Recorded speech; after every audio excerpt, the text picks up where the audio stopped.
Blue Origin's rocket explosion, yet another setback for Amazon Leo. New York City pursues a long-term municipal broadband strategy. Cogent Communications reaching a deal to sell 10 major data centers. And Spectrum launching an ultra-low latency broadband network. Those stories and more on This Week in the Broadband Universe. Hello everyone and welcome. I'm Craig Corbin. Another setback for Blue Origin this week with the massive launch pad explosion of its New Glenn rocket at Cape Canaveral on Thursday night. The 320-foot-tall unmanned rocket ignited into a fireball visible more than 100 miles away. The rocket's fourth launch was scheduled for later in June and was to have carried dozens of Amazon Leo internet satellites into low Earth orbit. New Glenn rocket was temporarily grounded following an errant launch back on April 19th that placed an AST Space Mobile Bluebird 7 satellite into an unusable orbit.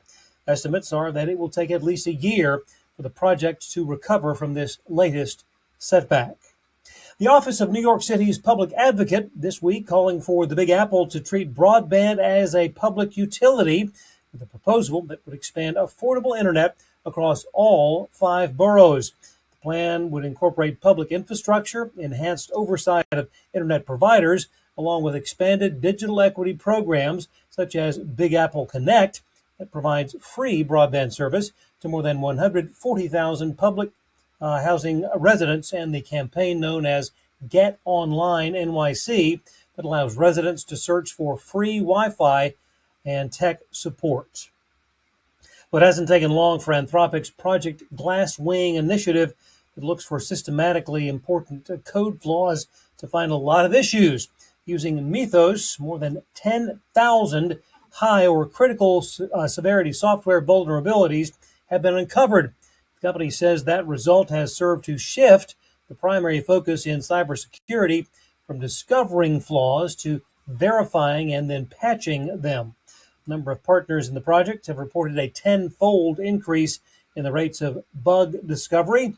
As for open source, Anthropic used Mythos to scan more than 1,000 open source projects and flagged more than 23,000 potential vulnerabilities.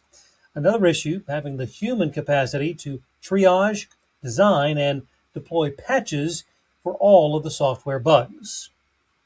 Spectrum, the brand name for Charter's broadband division, has announced the launch of ultra-low latency internet services powered by L4S technology. That's low latency, low loss, scalable throughput. The rollout comes in the Reno, Nevada, Rochester, Minnesota, St. Louis, Missouri, and Dallas-Fort Worth, Texas markets. The L4S technology enables smoother, more responsive connections for latency-sensitive applications such as AI tools, gaming, and video chatting.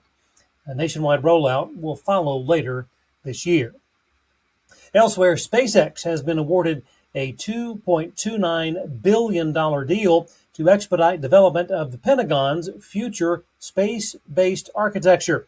The Space Data Network Backbone Low Earth Orbit constellation will provide backhaul communications to facilitate data transfer for the Pentagon. SpaceX is on the hook to deliver a fully operational prototype by the end of 2027. American Airlines this week announcing that it will use Starlink for in-air Wi-Fi on more than 500 narrow-body Airbus planes. Starlink delivers multi-gigabit connectivity via its Aero terminal. American had reportedly been in negotiations with Amazon to use Amazon Leo. Other airlines now using Starlink include Southwest and Alaska Airlines.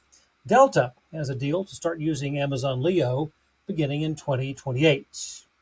And in a related story, Starlink mobile direct-to-smartphone services on the cusp of getting a big boost from the impending SpaceX initial public offering. According to the company's IPO prospectus, planned V2 mobile satellites will enable more comprehensive Starlink mobile services, including broadband data and IoT connectivity direct to ordinary smartphones. Deployment of the larger satellites scheduled to begin next year. Miami-based I Squared Capital has signed a deal to acquire 10 data centers from Cogent Communications. The portfolio spans 9 markets, including Atlanta, Nashville, Houston, Kansas City, Phoenix, Chicago, along with Burbank and Stockton, California. Collectively, the 10 data centers, with 53 megawatts of installed power capacity and 259,000 square feet of co-location space. The $229 million all-cash deal expected to close in the next couple of weeks. And finally, organized retail theft and shoplifting has for years hurt companies across the spectrum. Lowe's and Home Depot, no exception. During a recent 4-year span, there was a 93% increase in thefts.